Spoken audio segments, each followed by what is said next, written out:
Sir నమస్తే అండి. నిన్నగా మన పేపర్లో చూసాము, సంక్షేమ హాస్టల్లో దారుణమైనటువంటి పరిస్థితి మనకు కనిపిస్తూ ఉంది. గొడ్డు గారం వేసి స్టూడెంట్స్కి ఉదయాన్నే టిఫిన్ పెట్టేటువంటి పరిస్థితి. అసలుకి ఏం సార్ రాష్ట్రంలో స్టూడెంట్స్ యొక్క పరిస్థితి ఎలా ఉంది? నేను సోషల్ వెల్ఫేర్ హాస్టళ్లలోనే చదువుకున్నాను.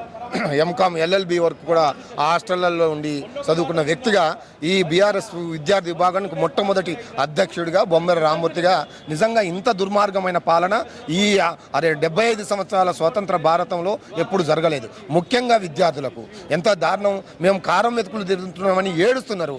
కనీసం అడిగితే మీకు అన్నం పెట్టాలనా, మీకు అవసరమా అని బూతులు తిడుతున్నారు. వార్డెన్లని వాళ్ళే కన్నీళ్లు పెడుతున్నారు. దాదాపు 49 మంది విద్యార్థులు చచ్చిపోయినా ఒక్కరిని కూడా పరామర్శించని ఒక దుర్మార్గపు ప్రభుత్వము ఈరోజు నడుస్తున్నది. ఇప్పటికైనా వెంటనే వాళ్ళని పరామర్శించాలా. ప్రతి ఒక్క విద్యార్థికి చనిపోయిన వారికి 25 లక్షల రూపాయలు ఎక్స్గ్రేషియా ఇవ్వాలని ఇంతకుముందు మా నాయకులు కూడా డిమాండ్ చేశారు. కానీ వీళ్ళు ఎక్కడ కూడా సీమ కుట్టకుండా వాళ్ళు మొత్తం ఒక నిమ్మకు నీరెత్తకుండా ఈ యొక్క ప్రభుత్వం వ్యవహరిస్తున్నది. అందరూ ఆలోచిస్తున్నారు. అందుకే నేను ఇంతకుముందే చెప్పిన ఏ ఒక్క వర్గం కూడా సంతోషంగా లేదు. మార్పు కోసం ఓటేస్తే ఏడుపు తప్ప ఏం మిగలలేదు. ప్రతి వర్గం ఏడుస్తున్నది. విద్యార్థులు ఏడుస్తున్నారు, నిరుద్యోగులు ఏడుస్తున్నారు. ఉద్యోగులు కూడా 5 డిఏలు ఇస్తాము అని జీతాలు పెంచుతామన్న వీళ్ళు వాళ్ళకు కూడా డిఏలు ఇవ్వకుండా జీతాలు పెంచకుండా అందరూ దుర్మార్గ పాలన నడుస్తున్నది. ఈ దుర్మార్గ పాలనను అంతమొందించాల్సిన అవసరం ఈ రాష్ట్ర ప్రజలపై ఉన్నదని మీ ద్వారా తెలియజేస్తున్నారు. ఒకప్పుడు తెలంగాణ నుంచి ఆంధ్రప్రదేశ్కి, బెంగళూరుకి పిల్లలు పంపించేవాళ్ళు. అటు గుంటూరులో భాషా స్కూల్స్ బాగుంటాయి.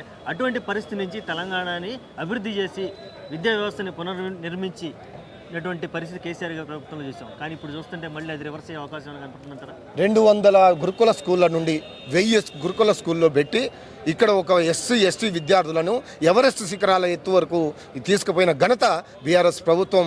10 సంవత్సరాలు విద్యార్థులకు స్వర్ణయుగం ఆ బీఆర్ఎస్ పాలన. కానీ ఈ సంవత్సరం విద్యార్థులకు నరకప్రాయం అవుతుంది. విద్యార్థులు ఎక్కడైనా చదువుతుంటే వీళ్ళు ఏం చేస్తున్నారు? ఇప్పుడు విద్యార్థులంతా నిజంగా పురుగుల అన్నం తిని హాస్పిటల్ పాలయ్యి చచ్చిపోతున్నారు. శవాల గుట్టలుగా మారుతున్నాయి. ఇప్పటికైనా ఈ ప్రభుత్వం స్పందించాలి.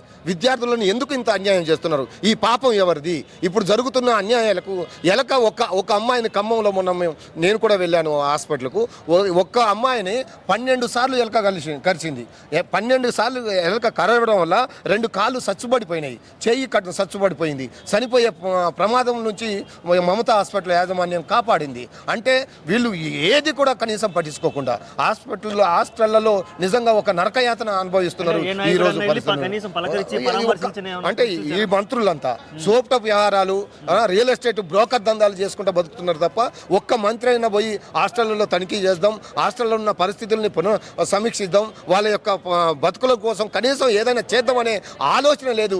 ఎప్పుడు సంపాదన మొత్తం రియల్ ఎస్టేట్ బ్రోకరైజం చేసుకుంటూ ఏ విధంగా డబ్బు సంచులు ఢిల్లీకి పంపాలనే ఒక లక్ష్యంతో తప్ప వేరే ఉద్దేశం లేదు. కాబట్టి ఈ సంవత్సరం, ఈ 2024 పోయిన సంవత్సరం మొత్తం తెలంగాణకు ఒక చీకటి యుగంగా మనం చెప్పుకోవాల్సిన అవసరం అయితే ఎంతైనా ఉంది.